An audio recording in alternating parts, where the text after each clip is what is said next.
Hi, my name is Mike Piacentini. These are the new MDR MV1 headphones.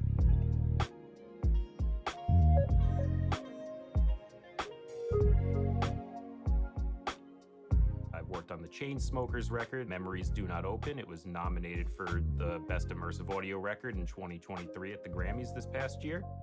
The MDR MV1s we developed with spatial audio mixing in mind. With the open back headphone design, the sounds I'm listening to in the studio translate to the pair of headphones I'm wearing. And working now in immersive audio with the MDR MV1s, I have a much easier time of saying, okay, I can pan objects and instruments above, behind, below me. I'm able to localize that data a lot more clearly. They're really sleek, comfortable, lightweight. I could wear these things for 5, 6, 8 hours at a stretch without really feeling like I'm wearing headphones. They come with a detachable cable as well as a 1/4 inch to 1/8 inch adapter. I can take these headphones and whatever my use case is for the day, I'm able to tackle that and do it with accuracy. Hands down better than anything I've listened to in the headphone environment. The MDR MV1s really make the record production process easier on my end.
If you recognize these headphones, chances are you know they've been the industry standard for over 3 decades.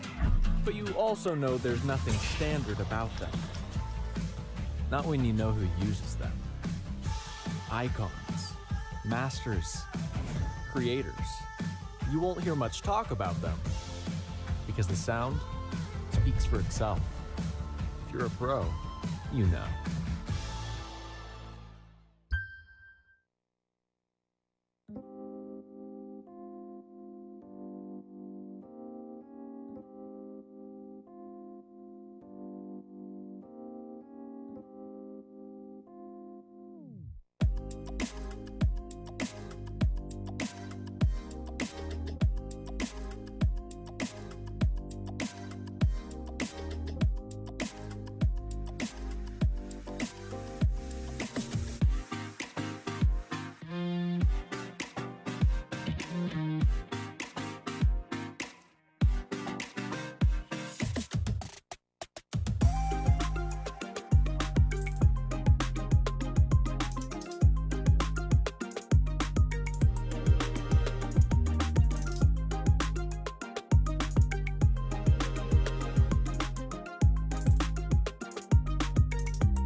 Hi, my name is Mike Piacentini.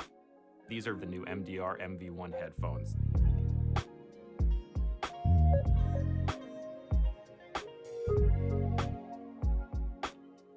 I've worked worked on the Chainsmokers record, Memories Do Not Open. It was nominated for the Best Immersive Audio Record in 2023 at the Grammys this past year.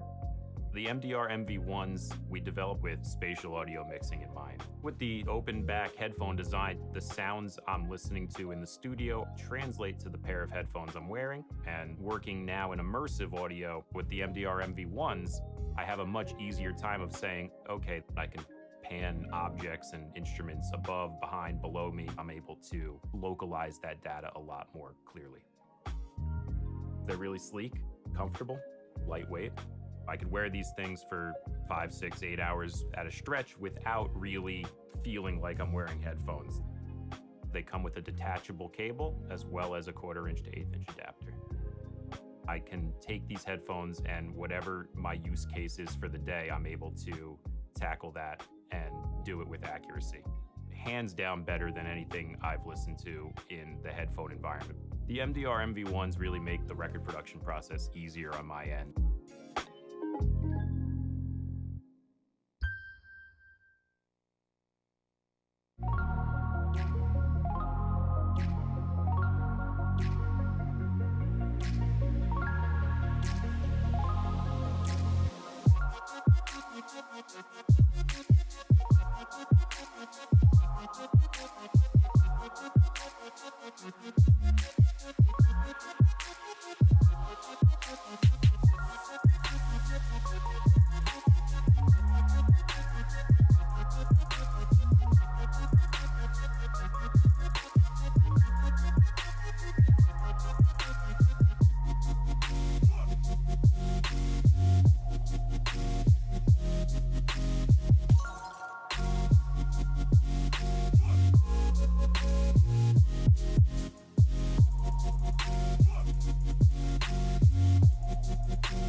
If you recognize these headphones, chances are you know they've been the industry standard for over 3 decades.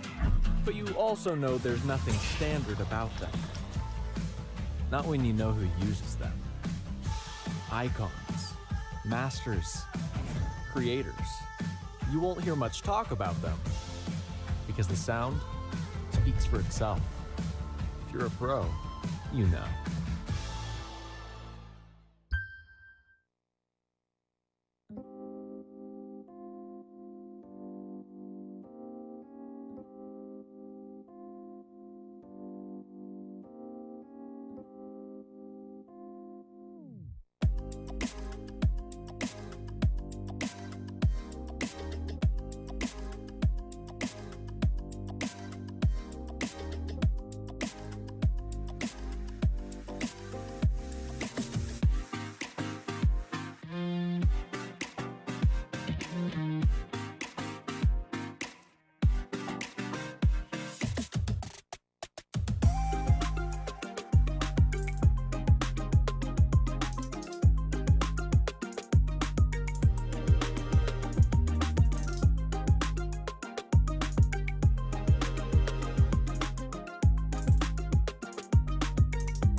Hi, my name is Mike Piacentini. These are the new MDR MV1 headphones.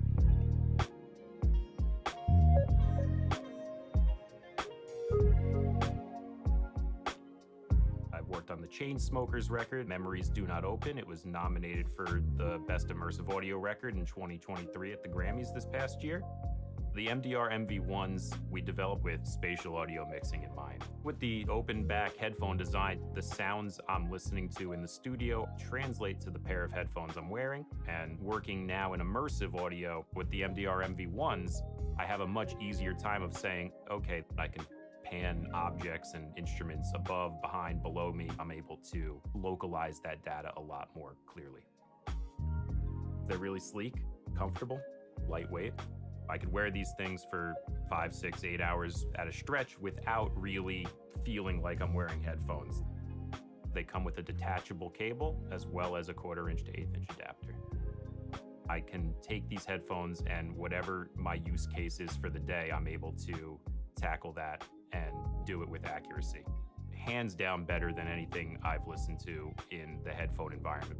The MDR MV1s really make the record production process easier on my end.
If you recognize these headphones, chances are you know.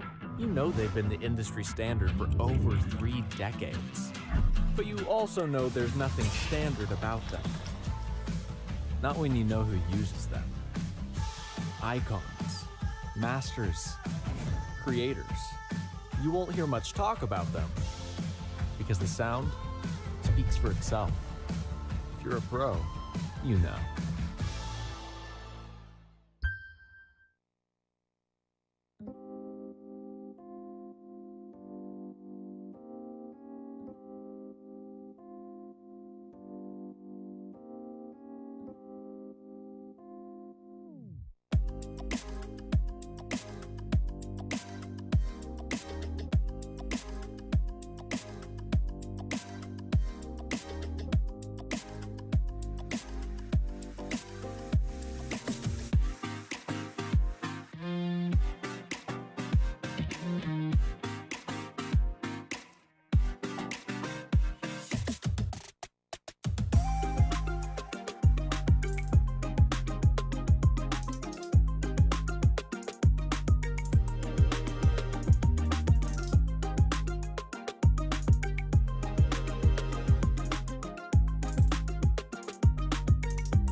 Hi, my name is Mike Piacentini.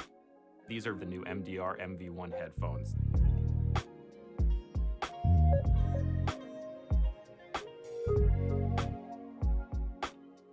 I've worked on the Chainsmokers record, Memories Do Not Open. It was nominated for the Best Immersive Audio Record in 2023 at the Grammys this past year. The MDR MV1s we developed with spatial audio mixing in mind. With the open back headphone design, the sounds I'm listening to in the studio translate to the pair of headphones I'm wearing, and working now in immersive audio with the MDR MV1s, I have a much easier time of saying, okay, I can pan objects and instruments above, behind, below me, I'm able to localize that data a lot more clearly. They're really sleek, comfortable, lightweight. I could wear these things for 5, 6, 8 hours at a stretch without really feeling like I'm wearing headphones. They come with a detachable cable as well as a 1/4 inch to 1/8 inch adapter. I can take these headphones and whatever my use case is for the day, I'm able to tackle that and do it with accuracy. Hands down better than anything I've listened to in the headphone environment. The MDR MV1s really make the record production process easier on my end.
If you recognize these headphones, chances are you know. You know they've been the industry standard for over 3 decades. But you also know there's nothing standard about them. Not when you know who uses them. Icons, masters, creators. You won't hear much talk about them because the sound speaks for itself. If you're a pro, you know.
Oh, there we go. All right. Feel honored to hear my voice. We're not going to be hearing a lot of my voice today. We really want to hear from these guys, so I'm just going to set the tone and let you guys know I'm Tyler Barth. Honored to be your moderator. I'm up here with the legends and icons you know that have been making music for the last 30, 40 years. The ones that made it through your speakers, through your Walkman, your Discman, how you listen to music, wherever that may be. I guess I'll just share a really quick note that 15 years ago when I walked my first NAMM, I was pretty excited because these were the tools that were making music for tomorrow. And the music business has changed quite a bit, actually, over that time period. So I'll just tell you that I know these guys personally. We've known each other, in most cases, for over a decade. So the ground rules for today is that we have a lot of fun, share some stories, have some good laughs, and touch on where we believe the future of music is going. And that's also going to span the creation side and the consumption side. So thank you all for being here. We're here at NAMM 2023 at the great Sony booth. And I think we dig into some intros, and then I'm going to ask some questions, and these guys are going to talk about the good old days and the present days and then the future. So Randy Jackson to my left, his fearless and forward-thinking mentality has guided him from musician, songwriter, and Grammy Award-winning producer to revered record industry executive, business entrepreneur, best-selling author, talent manager, television producer, and beloved global television personality. All of this stems from Jackson's lifelong passion for music. Jackson produced and performed on hit records by Mariah Carey, Celine Dion, Steven Tyler, Whitney Houston, Aretha Franklin, Smokey Robinson, Van Hunt, and Madonna, just to name a few. He's also lived in the rock and roll world, recording and performing with legendary musicians such as Bob Dylan, Bruce Springsteen, Billy Joel, Bon Jovi, Keith Richards, Journey, Carlos Santana, Jerry Garcia, Bob Weir, and countless others. All in all, he has over 1,000 gold and platinum plaques to his name. Where do you keep all those, Randy? With collective sales exceeding 200 million copies. However, it is on the television where Randy Jackson became a household name and reached iconic status within pop culture as a judge on American Idol for 13 seasons. Wow.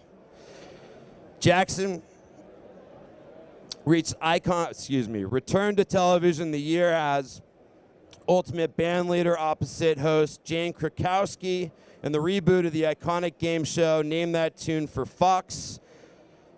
Jackson launched various other ventures, including producing MTV's Randy Jackson Presents American Dance Crew for 7 seasons.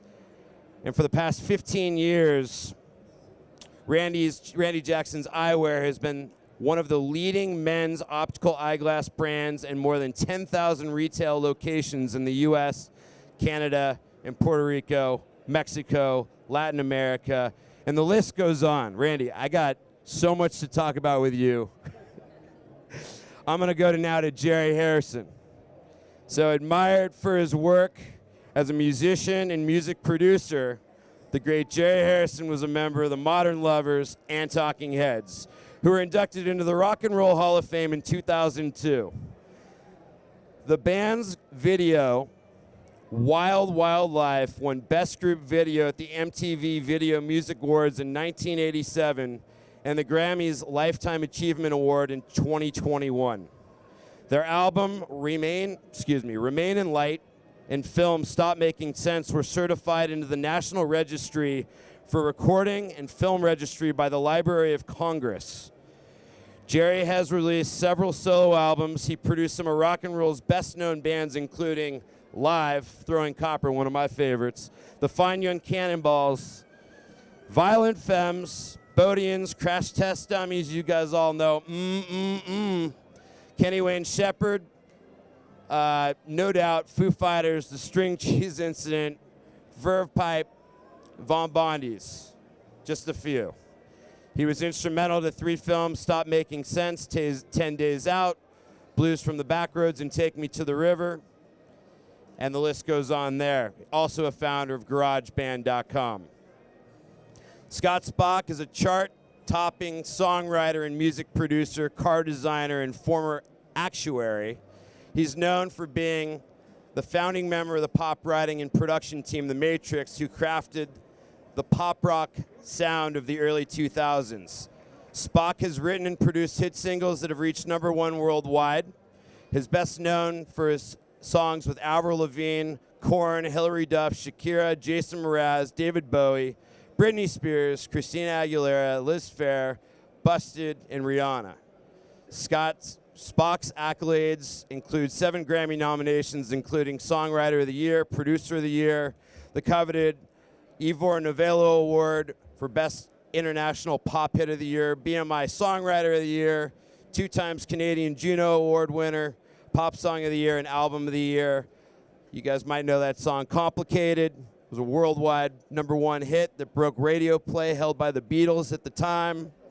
And Scott and I know each other most recently because of Scott's passion for cars, building Maximus the Ultimate Charger, a hand-built, redesigned, all-metal 1968 Dodge Charger that has 3,000 horsepower and was featured on the scene in Fast and Furious 7. And here we go, Tony. And Tony Maserati. All right. Because, yeah, I agree. Well, Tony, there's some things to be said here. So he's an American record producer and audio engineer specializing in mixing, but was involved in the development of the New York R&B hip-hop scene in the 90s, working with Mary J. Blige, Notorious B.I.G., Puff Daddy, Queen Latifah. Since then, he's worked on Grammy-nominated projects with the Black Eyed Peas, Beyonce, Jason Mraz, Robin Thicke, Usher, won a Latin Grammy in 2006.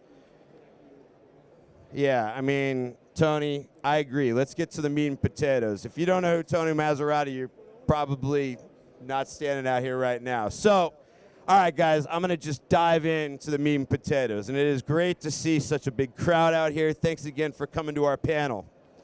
So, what everybody wants to know, Randy, why don't you take us from here? What live performance and or album inspired your journey to be in the music biz? I got him on the mic. I was a kid in Baton Rouge, Louisiana. I went to see a very interesting concert with the Doobie Brothers. At the time, they had Old Black Water out. But what really blew me out, and the reason I had Randy Jackson Presents, is this show was presented, it was Bill Graham Presents, one of the greatest promoters ever, managers ever in life. On that show, opening up for the Doobie Brothers while they're singing Old Black Water was the Mahavishnu Orchestra. My mind was blown. I didn't need drugs, I didn't need anything. You had a fusion group opening for a pop band.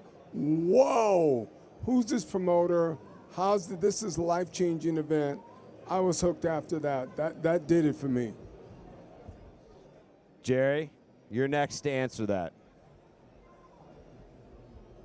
Well, I think that I had been in high school bands, and actually it's sort of amazing. In my high school band, the guitar player became Leonard Cohen's guitar player for 25 years. The bass player became Johnny Winter's bass player for 10 years.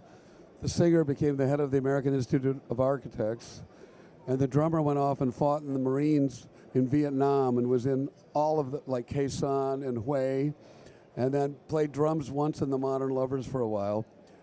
This is a little suburb north of Milwaukee. It's like, how did this happen? Also, around us were the makers of Airplane, the Zucker brothers, and Naked Gun, and we were like this little fertile group. But I never thought I'd be a professional musician until Jonathan Richman walked in my door, and I was making a movie. I was in college, and I put him in my movie, and then he started hanging around. He said, "Why don't you join the band?" And I was going, up until that point, I went, I'm not good enough to be a musician, but I want to be. I thought that music at that time was the most important thing.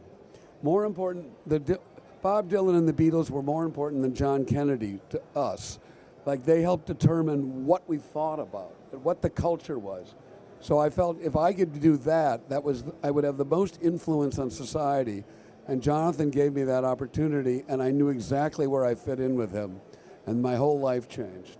I dropped out of Harvard the second semester of my senior year to join the Modern Lovers. All right, Scott, you're up. Well, actually, I don't really remember the very first moment, but all I ever dreamed about when I was a kid is I wanted to be Freddie Hubbard.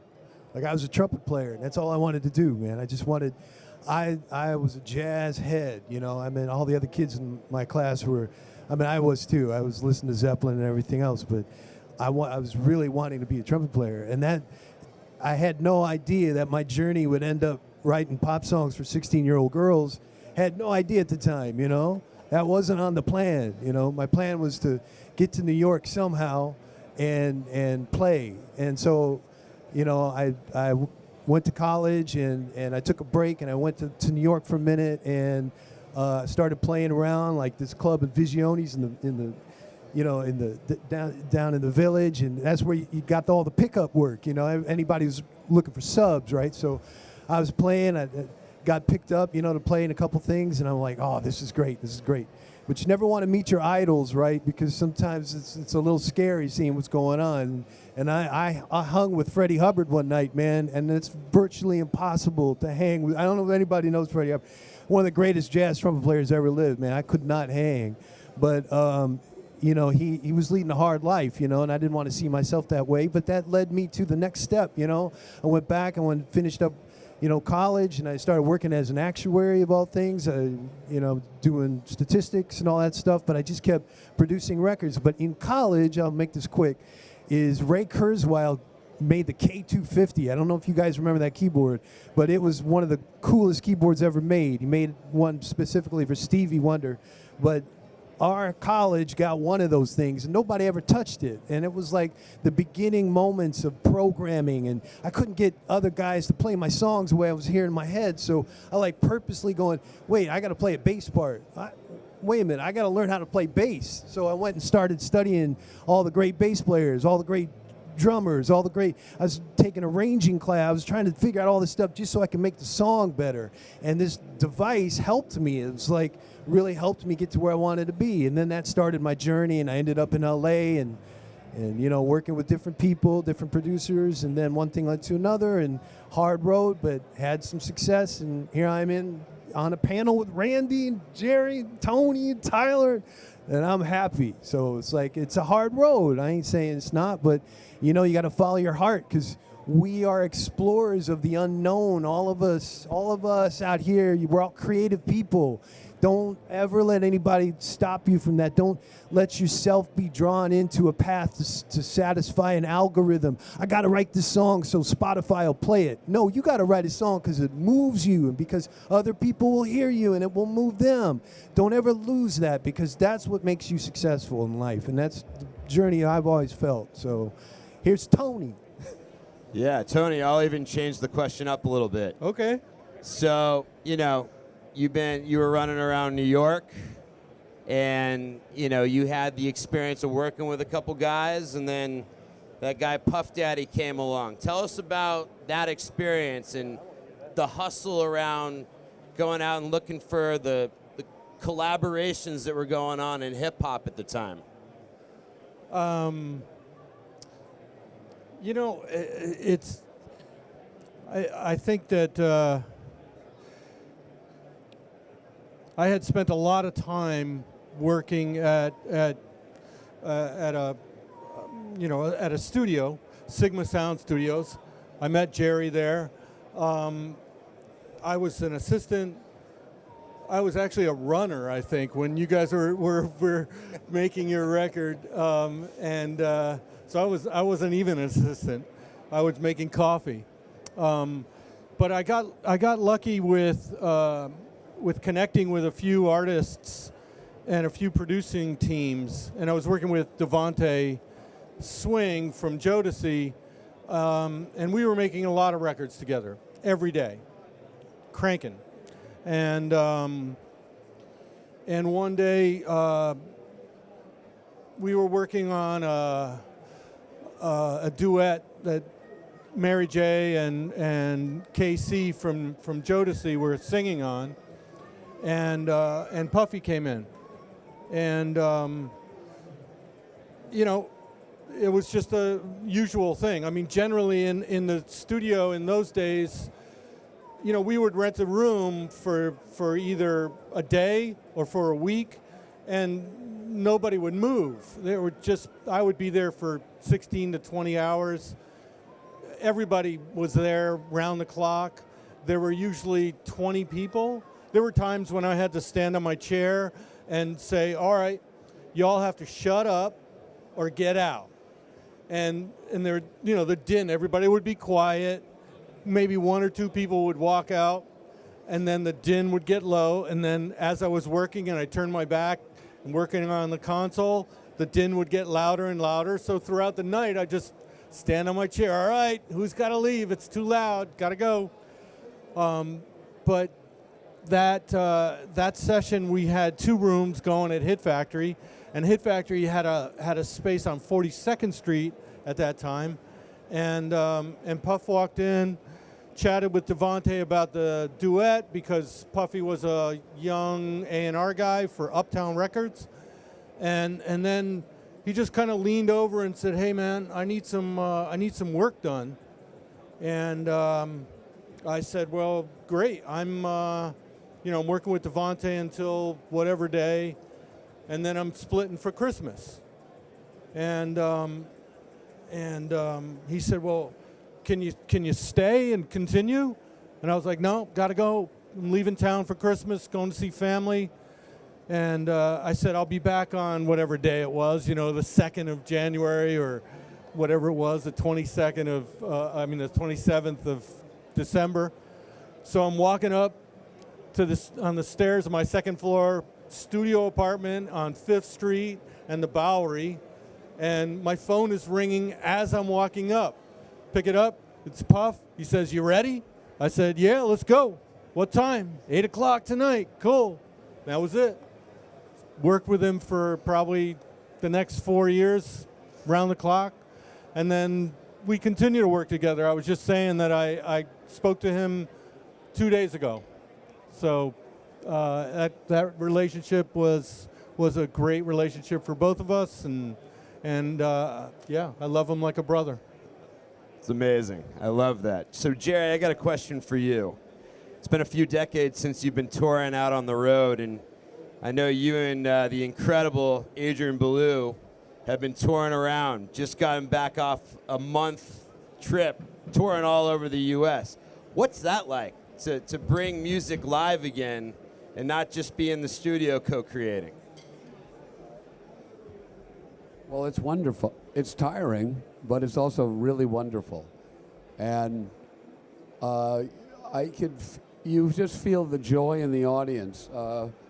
I'm fortunate to have been involved with a number of records that have had great lasting power, and Remain in Light in particular is one that sort of just doesn't go away. I mean, it still feels fresh.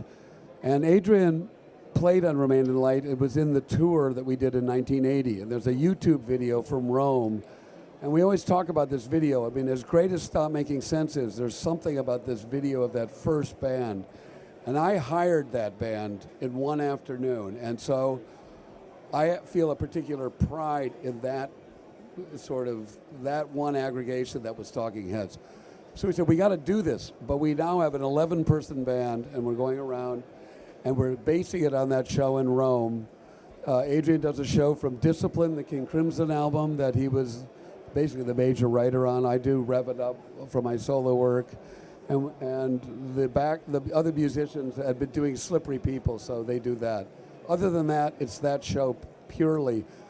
But we play, and it's like a wave of joy, especially when it's a mixed audience, just goes out over the audience, and people come and say, "I never thought I'd get to see this live," or "I saw it back then, and I can't believe I'm seeing it again." So it's really wonderful. Jerry, you're my hero.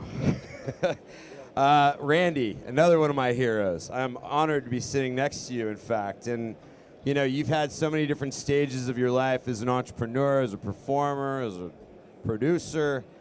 How do you do it all, and how are you spending your time nowadays? And before you go into how you're spending your time nowadays, I'm actually curious. We walk around NAMM and we talk about the great collaborations and the creatives that meet each other in the halls of NAMM and that meet each other in the studios. I mean, you've worked with everybody. So what is one of the most lasting memories that you have in terms of working with somebody in the studio, either as a performer, producer, engineer, on whatever side of the, I know it's a loaded question, but there's a lot there. I'm interested in one of those collaborations, and then I think you can dive into how you're spending your time nowadays, because I know you got your hand in about 10, 15 different things. Thanks, man. Collaborations comes to mind. Wow, let's see, Detroit, Aretha, Jumpin' Jack Flash with the Rolling Stones, Steve Jordan playing drums at that time, me playing bass, Keith and Woody and Chuck Leavell. Being in the studio with those guys, just seeing how chill and cool they are. Like, I don't think Steve Lillywhite was mixing and co-producing. I don't think they went into the control room once. They hung in the studio and just vibed, and we just had a blast. The other one that comes to mind is being in the studio here in LA with the late, great Jeff Porcaro and myself working on a Bruce Springsteen record, and just what an amazing human being he is. He's a great songwriter, great singer, great artist, unbelievable, but you never equate that with being just an unbelievable human. Most of the people that are great are usually like, you know, they're a little crazy, if not wild, if not insane. Bruce is none of those things. He just happens to be a great guy. I'm sure in his own way, there's probably some insanity in there, but what a great, lovely human. So I always think back to those things, and I think back from my own experience when I'm in the studio playing, producing, writing, whatever. I want everyone to have that lovable experience so the best in them can come out. And they don't feel like, man, do I have to be crazy? Or what I got to do to get out of here? I need to call Tony Maserati or Scott or Jerry, you know, to help me out in this crazy situation. So for me now, I've become an entrepreneur the last 15 years. So I got products in the marketplace. We got a pretty healthy management business. We manage writers, producers. We got a handful of chefs. We got, you know, products that we look after. You know, we're developing a lot of TV shows, a lot of movies. It's the extensions of the man, but it always brought possible for me through the love of music. So I say this, once a creator, always a creator. All these guys, including you, Tyler, we're all creatives. So you can never stop creating, whether that's with cars or Skater Boy that 80 million people, including Olivia Rodrigo's, copied to death, or whatever it is. Still a creator. That's why you can make a car with 3,000 horsepower. 3,000 horsepower in a Dodge. What? Thanks, Randy. Yeah, 3,000 horsepower. Ironically, it's the same guy that co-wrote and produced Complicated. Complicated process of going through that. So, Tony, you work with Beyonce, Queen Bee. She's collabed with a lot of people. People that have been acknowledged, people that haven't been acknowledged.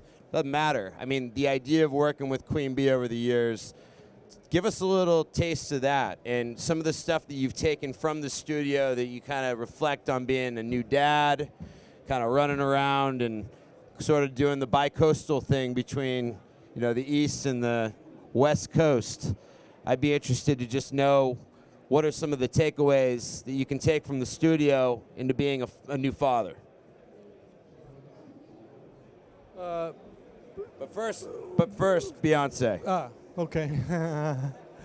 Well, you know, I met Bea when she was 16. I was working on Jessica Simpson and J-Lo at the time. I was working on the 6 and Jessica's first record. And Bea was working on, I'm not sure what she was doing there. She might have been just adding something to a feature. I'm not quite sure, but someone had asked. Oh, the A&R person had asked me to make sure that her setup was okay, and she was gonna be able to do what she needed to do. Immediately, I was taken aback by the knowledge that she had. I didn't know her history. She had started performing when she was 8 and practicing and doing all this stuff with Destiny's Child and all of that. And so I didn't know that at the time. So by the time she was 16, she was a full-on pro. So I walked in a room expecting a 16-year-old person who didn't know a lot, and that was not the case at all. I mean, this person was a professional at 16 already, and knew exactly in her head what she was going to put on tape, how she was going to do it, and comfortable with microphone, all that kind of stuff. So I walked out of the room, told the A&R person, she's good, I'm going to go back to my mix. And that was it, and that was the start of a long relationship. I worked with B, in 2022 on the last record. I don't think any of my mixes made the record, but nonetheless, it's always a pleasure to work with her. She's a consummate professional, always. And I worked on some of the, the self-titled that came out and sort of crashed the internet with, it came out at night. I don't even remember what time it was, but it must have been night because we had been up for 3 weeks straight in the studio trying to finish it, and basically that's all you could see at that moment of delivery on Spotify. And then Lemonade as well was another one of those epic records. And I was in the audience at the Grammys when she did not win the Grammys for those records. And I have to tell you, I don't know how she felt, but I felt bad for her, for everyone, because the work that she did to make those records. Most records don't have an artist participating like that anymore. Most of the time the artist shows up, sings a song, they're gone. They don't listen to the mix, they don't do anything. And the producers really take care of everything, the A&R people. Now obviously I'm generalizing, but it happens quite often. But B, is on top of every detail, every sound, everything that's going on. And it's an amazing experience to keep up with somebody like that. And be on your best creatively at all times, trying to keep up with that. As far as traveling and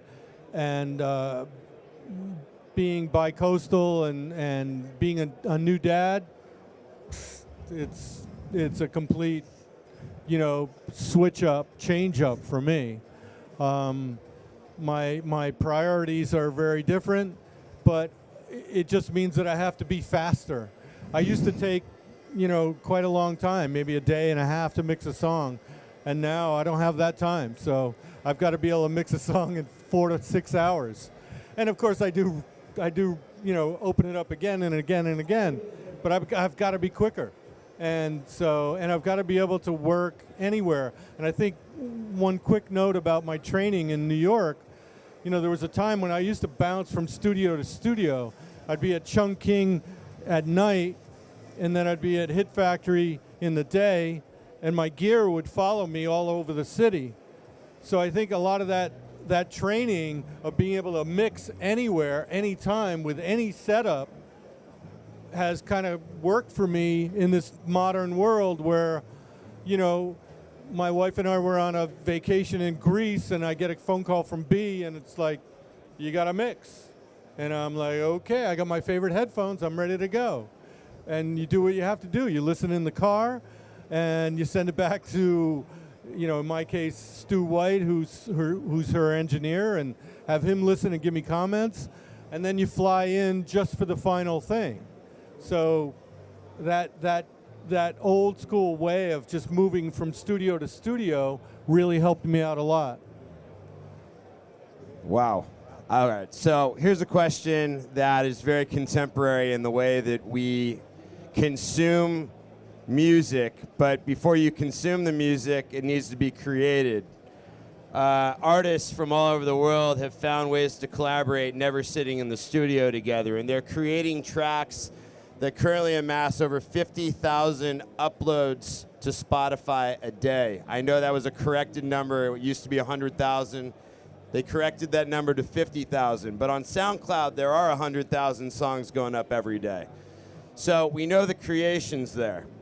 Now, on the consumption side, we talked a little bit earlier about the global music streams to date this year already have amassed 1 trillion plays. And so we know that there's the consumers that are a part of that. So as we all were talking about the tools that get us to create, for the consumers, which I know all of you are consuming music out there, you wouldn't be sitting here. I'm curious, Scott, what you feel is next. Have you seen any technology that has maybe humanized the experience of where things are going? Yeah, I'm glad you asked me that question, because I think everything that you're seeing throughout this building and you're seeing online now is kind of pointing to the direction of music creation with artificial intelligence, AI. So I know there's some very strong feelings on this board about, and I think we all feel the same way, about getting AI involved. But I want to touch on one thing really quick. People are saying that they want to use AI to create music, and I don't think so. It's got to be a tool for the composer, to create the music. Otherwise, it's going to control the composer. And that's where these companies who are creating the AI need to interface with the artist and find out ways that artists can use that tool to create. Now, there's a company, Sony CSL in Paris, who has a flow machines. I don't know if you're familiar with this. They cranked out a tune a couple of years ago called Daddy's Car. And they fed the AI with all the Beatles library, and this thing wrote an amalgamation of every trick and chord change that you can imagine of the Beatles library and spit out, and it was pretty impressive. But when you listen to it, there's something that's eerie, like doesn't feel right. And there's a term for that. A Japanese roboticist coined the term uncanny valley, and it's that very disturbing, eerie, yucky feeling you get when you look at something that's supposed to be real and it's not, or you hear something that's supposed to be real and it's not. And I really truly believe that all of us here have that inside of us. I say this again, we make music for the emotions, and some people might say, well, art is created as the emotional expression of the artist. And that's we all believe that. But somebody might say, well, if it elicits an emotional reaction in the listener, then could it therefore be art? So I know Jerry has a background in some art, and there's a famous painting called The Golden Helmet, which was made by Rembrandt, supposedly. But in the 1980s, they after they tore it apart and really analyzed it, they said, nope, this was made in the circle of Rembrandt. It wasn't a Rembrandt painting. But so for somebody who doesn't know art, could stand and look at it and go, wow, that's great. It moves me. So is it art? Well, again, it's about the emotional expression of the artist. So I think we're all going to see AI come on. We're all going to see these tools come on, and they're going to be great. I'm looking forward to it. I really am, because it's just like Tony said, I got to be quick. I remember spending weeks just getting the sounds for my synths, I had all these synthesizers, but I'd never use a factory sound. I was making all my sounds. So I would start the writing process with my go-to sounds and all that stuff, and we'd come up with a song. But then I would spend all this time working with guitar players and sampling things and making, just really unique things with vocals and all that stuff. Now you can use AI to intuitively work with you to do that. So I'm excited about that. But if we go down this path, which all companies do, where they invent something great, atomic energy, let's make a bomb. The internet, let's make porn. It's like, with AI, especially for making, music, you've got to we've got to treat it as a tool, an aggregation tool of, I want the coolest sound, so I'm going to say a bunch of words to you and you're going to spit me back a sound. Now that's a starting place. That's for us to take that to another level, be innovative with it. Instead of, for the consumer level is, I want to hear Elvis Presley play Talking Heads song produced by Randy Jackson and mixed by Tony Maserati. Bloop! In 5 seconds, there it is. I make music. It's like, no, you don't. It's like putting food in a microwave and pressing start. You're not a cook and not a chef. Use a calculator. You're not a mathematician. Everyone, I think it's great that everyone is here listening to this because the future is our children, right? We've heard that 1,000 times. I look at it, I have young children too, and I want to see them develop, the basics of whatever it is, mathematics, the basics of music, play an instrument and discover the ins and outs of it. I'm sure he's got 30,000 hours just looking at compression and the art of it and what it does. Like there's an art to knowing that instead of pressing a button and go, I just need this, to sound good, and not even knowing what compression is, or why it is. So I think if we keep that in our minds to learn the basics, I always I'm a math person, so I always go back to math, If you know how to do math by hand on a piece of paper, then you'll be able to understand the higher concepts, algebra and trigonometry and all of these things. It's the same thing with music. I think of music in the same way I think of math. It's like when I'm developing an idea, I'm flushing it out. I'm working with it. I'm not pressing a button to save time. I want this journey to bring me somewhere creatively. The whole car thing. I've take that car apart 15 times, rebuilding it to try to get it to a place. But that's the journey of music, and that's what brings us to the unknown. I know I'm talking a lot here. Give me one more minute. So if you look at all of our knowledge as a sphere, all of human knowledge, all of it as a sphere, right? And we're born and we're in the middle of the sphere. And I know I've heard this from somewhere. I'm probably stealing it from somebody. But if you look at it and you go, okay, we're born here and we get bigger and bigger in our knowledge. And then we start specializing. Like say we go become a doctor and you become a neurosurgeon. And now you have a fellowship and you do all this research and your knowledge gets to the very edge of that sphere. And now you discovered something and you pushed it a little further. That sphere just got a little bit bigger. So AI is self-reiteration. It's going to be fed. Even if it was fed with the whole sphere of human knowledge, it will never create anything beyond the sphere because it will give you, if you have A, B, and C, it will give you A, B, or C, or AB, or AC, or ABC, or AC. There's only a certain amount of things that it can give you, but it's all based on what already has existed. It's up to all of us to go into our souls and into our hearts and into our imaginations and take that to another level. So if there's anything to say today, I'm very excited about AI, but also FAI, like Randy said, when it comes to just giving me music. I never want that. I don't want it to give me music. I want to use it. I want to control it. I don't want it to control me. So that's what I'm thinking. That's a good mic drop right there, Scott Spock. All right.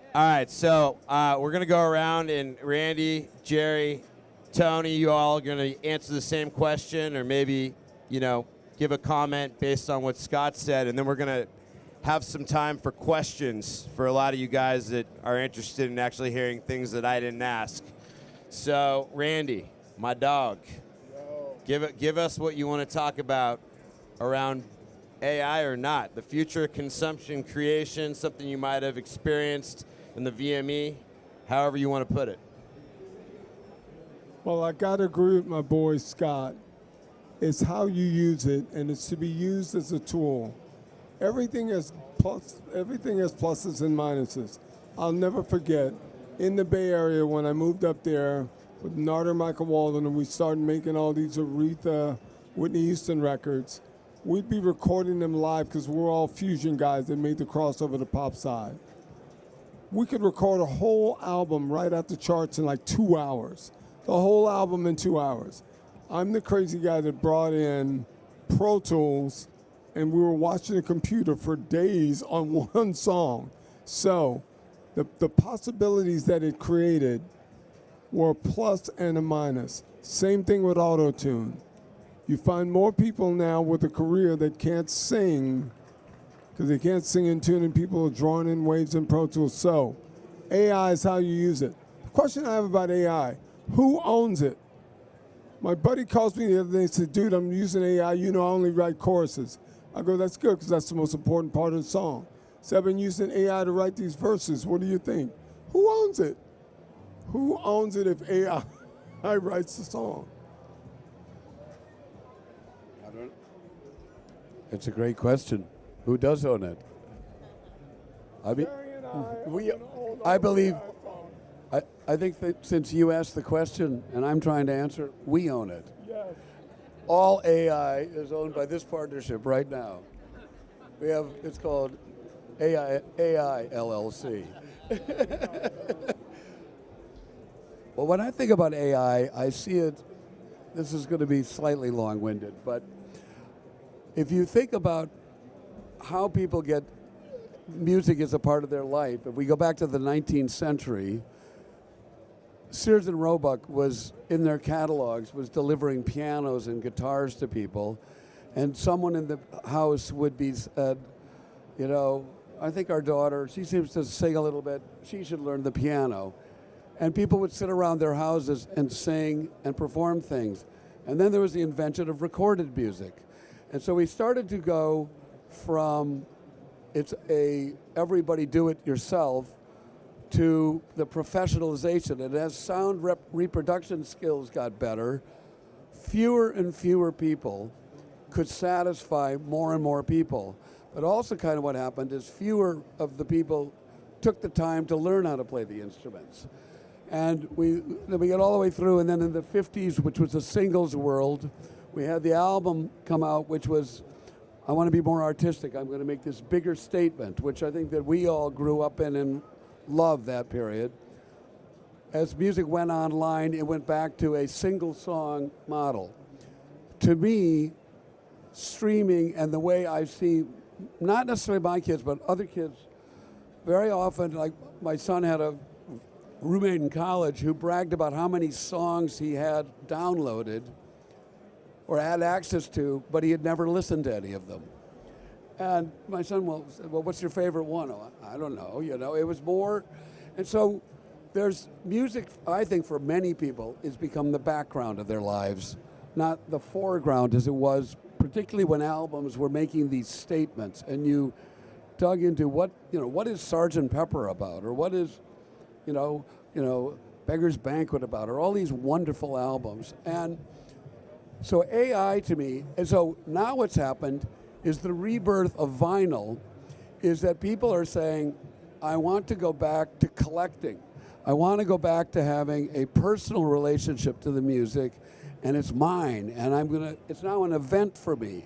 I always say, did anyone ever listen to a CD and say, let's listen to it again? Never. But how many times when you got an album you said, you want to listen to side A again? Sure. Some of it is that CDs are too long. 40 minutes was a very, very good amount of time. And so I think that AI is going to probably have some success in the music as the background of my lives, because you're not paying quite that so much attention. But it will be, maybe as a tool, but it will be, you want the human experience. It's also a little bit like, do you want to go, like, why we like to see live music, but don't you like it better when you're closer to the artist? I mean, sometimes people have unlimited money, so they can be close in, you know, a U2 concert, but a lot of times you're way away, and you're watching it sometimes on a video screen at least as much as you are there. So once again, it's this technology is in between you and the artist. So I think we're going in two directions. We're going in the direction of intimacy and authenticity, and then it's just there. And AI will fit into it's just there. Let me just add one thing. We're sitting here at the great Sony booth here, and I worked for Sony for some time, but not because I work for them. I just experienced VME, and I was saying to the guys, the engineers and Tyler, before this time, I hated spatial audio, didn't get it, hated almost everything I've heard technology-wise. What they've just done with VME is they've put the humanoid back in it. That's the thing. You got to make it feel real, and you got to make it feel like a great listening experience. It can't just be this just glom on of a word and somebody pushing a button. I mean, you know, I'm the worst when it comes to even speakers. I don't know if I've heard a speaker that I've heard in the last 20 years that I absolutely loved as a mixing speaker. What do you use? Proax? Tannoys. See, you went back. You went back. Tony went back to Tannoys. It's a tough thing to do. But what these guys have created here with the virtual mixing experience is pretty amazing, I must say. All right, Tony. Let's hear what you got to say, and then we'll open it up for questions. You know, I think you all touched on a similar thing that I've been thinking, and that is why AI. Because ultimately, that has to be the deciding factor. Because in manufacturing, AI is more efficient. It's less mistakes. It's obviously based on the investment. Is it cheaper than paying retirement fees for your human workers? Things like that, right? But when it comes to music, you have to ask why. Why do you want it? Is it so record companies can just plug something in and say, make it like the Beatles, whatever, or make it like Christina Aguilera or whatever, and save money on paying her? Is that the reason? That seems like a weird reason to me. So I think the why has to be part of it when it comes to the creative process. I don't feel there's a need for AI in the creative process. I have not figured out why. You know, tuning and with using auto-tune. Yeah, there is a reason why, and that is that humans can't sing on key all the time. That's a reason why. That's an okay reason why. It's not a bad reason why. It's an okay reason why. It's a subjective reason why, but it's still at least a useful reason why. I agree, Tony. Listen, if you can't sing in tune, stop singing or learn to sing and then call us. But there are many artists that there are rappers who use auto-tune as part of their sound. And then there are also, let's face it, if you listen to a record made prior to auto-tune, it sounds like it's off-key, because it is. And that's okay, too. Tony, should we say here, maybe perhaps, Jess Jackson, a great proprietor of auto-tune, Mike Dean's boy, should we say that maybe auto-tune, whoa, maybe that was the first vestige of AI? I sound like I can sing, but I absolutely can't.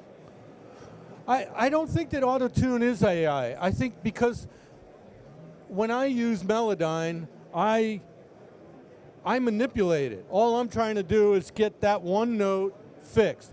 If I'm working with a vocalist, and I have worked with vocalists that were in the wrong key, I'm not dealing with that. That's not my gig. That's y'all's gig, the producers. You make that decision with the artist. I'm not trying to change the key of the song. But that artist is fired. Whoever they are, get out of our lives. Leave us alone. But as far as the chat bot or whatever it's called writing the verse, why? Because I suck at writing a verse? Then I can call a friend to write a verse instead of get an AI chatbot to do it. And it'll be more appropriate to the sentiment. What Jerry was saying to me backstage, he hates these songs that have 10 writers on them. Yeah. Yeah, Jerry, you don't want all these writers, do you? Yeah. If they got a real place to be there, it's okay with me. But I think it has to do with making a manufacturing environment for making music. Is a writer someone that was in the room while the song's being written and they delivered the deli meats? Depends if they were delicious.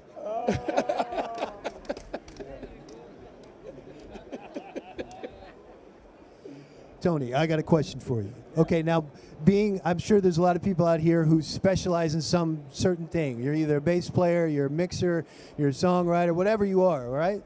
Okay, so I'm mostly a songwriter and a producer, right?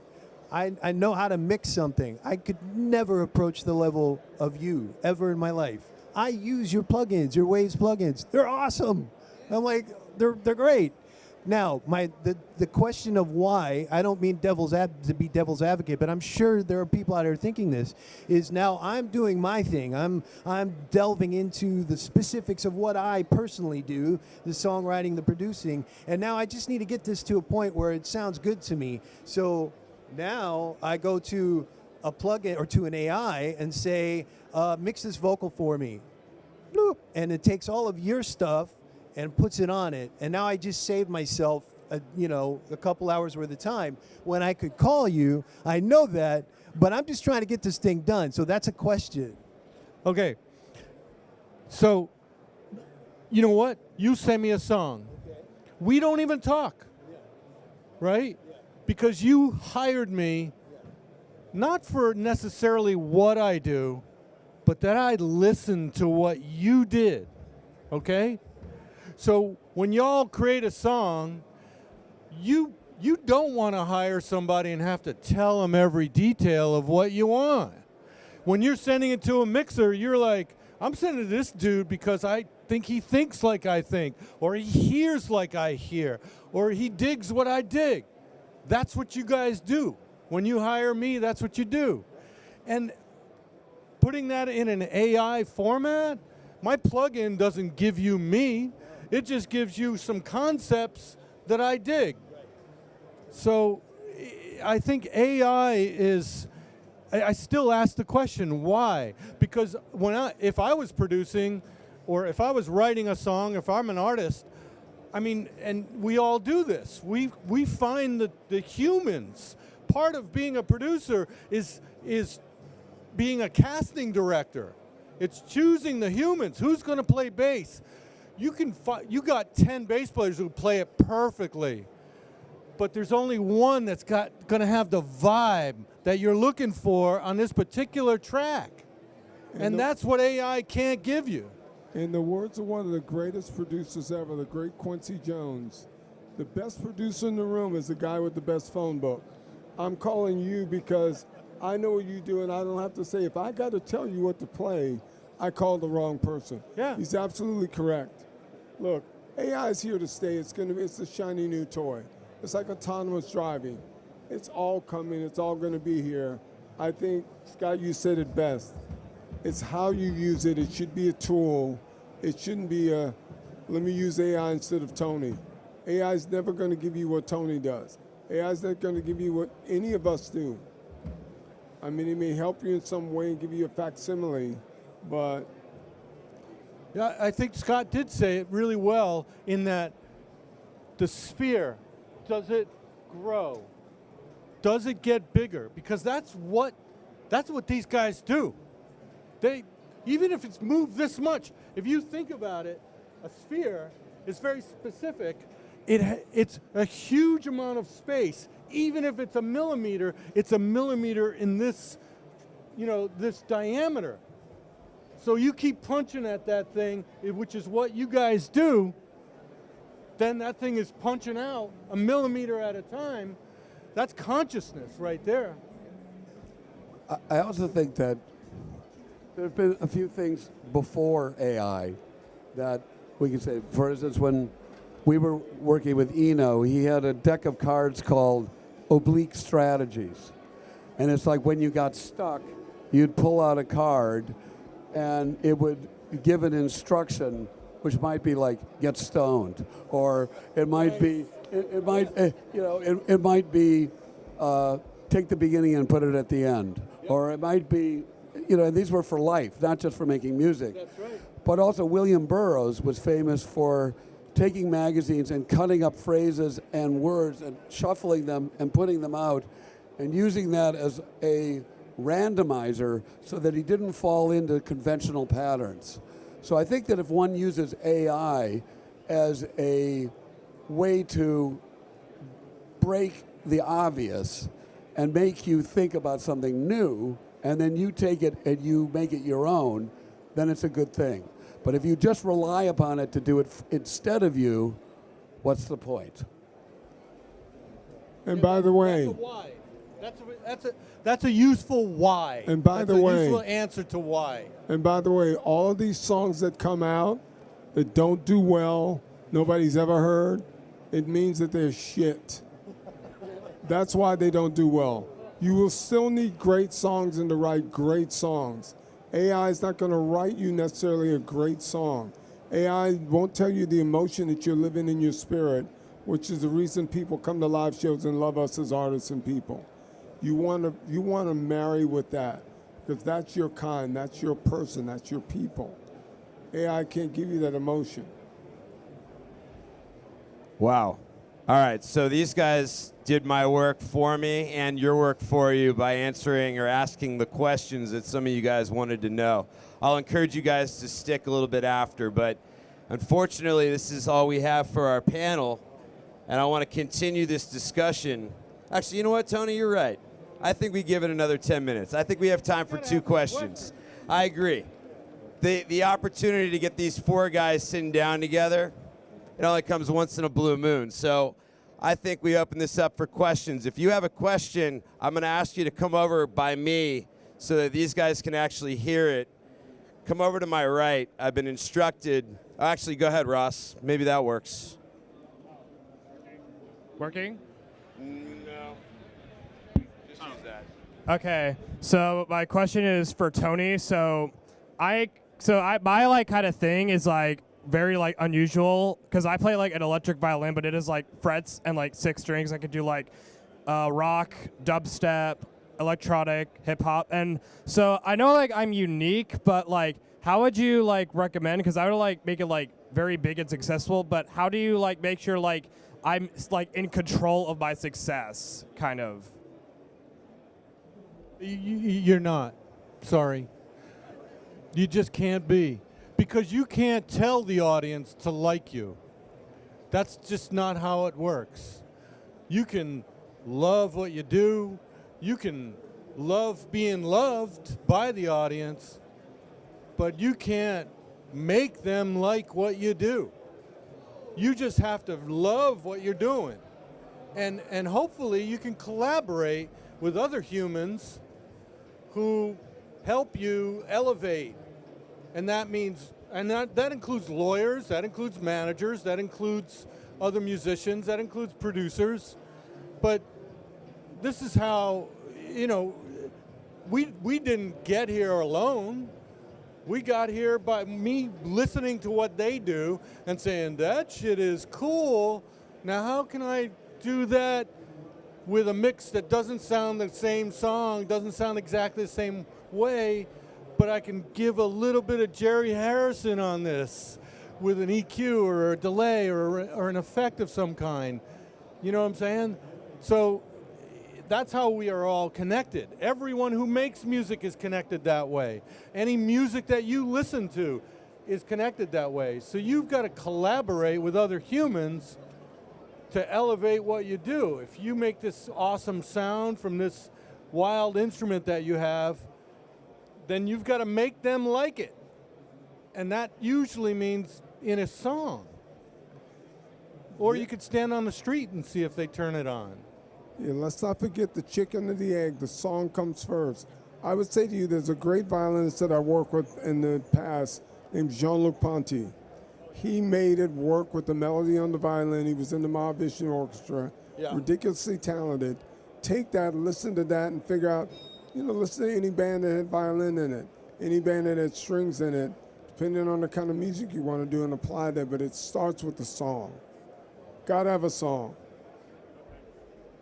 Well said. We got time for one more question. Hey, thanks. My name is Matt. So you guys are talking about using AI as a creative tool. Let's look at the other side, like use general term record company. They want to sell their product at the best price they can get it for to an audience that wants to buy it for the lowest price they can get it for. I'm concerned that the record companies, will start getting their product via AI, a producer, not like you guys, but someone that uses AI to just crank out a track, and they will hire that guy because his tracks are really cheap because he didn't put what we would put into it, and the audience, of course, can pay less. So I see it kind of like, drum machines and loops, many would say, took a lot of the human element out of music. My concern is that this will take even more of the human element out. What do you think?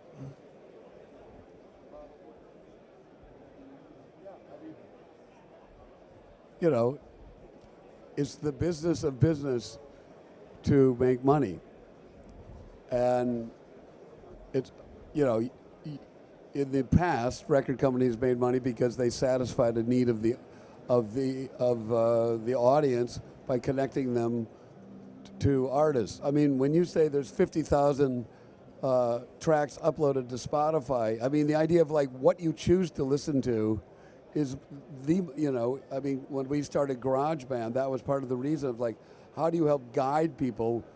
Because we're no longer in a world where it's very hard to get a record contract. So if you got to a record contract, then there's a limited number of things you can listen to. And you like genres, and a label has a personality. Island Record was reggae, we'll say, or Chess Records was the blues largely. And you're like, well, I like the blues. I'm going to see what Chess Record. How did you explore? You went to a record store, looked at the covers often, and if you liked, and records were sometimes inexpensive enough. You go like, I'll buy it because I like that cover. Now it's just there's a trillion things to listen to. So sometimes you go like, it's just too much for me to figure this out. I don't care anymore. And you just don't do it. I just listen to the old music I like. Why bother? I mean, a lot of older people have gotten to that. They don't explore anymore. I gotta, hello. Did I hit a button? Hello.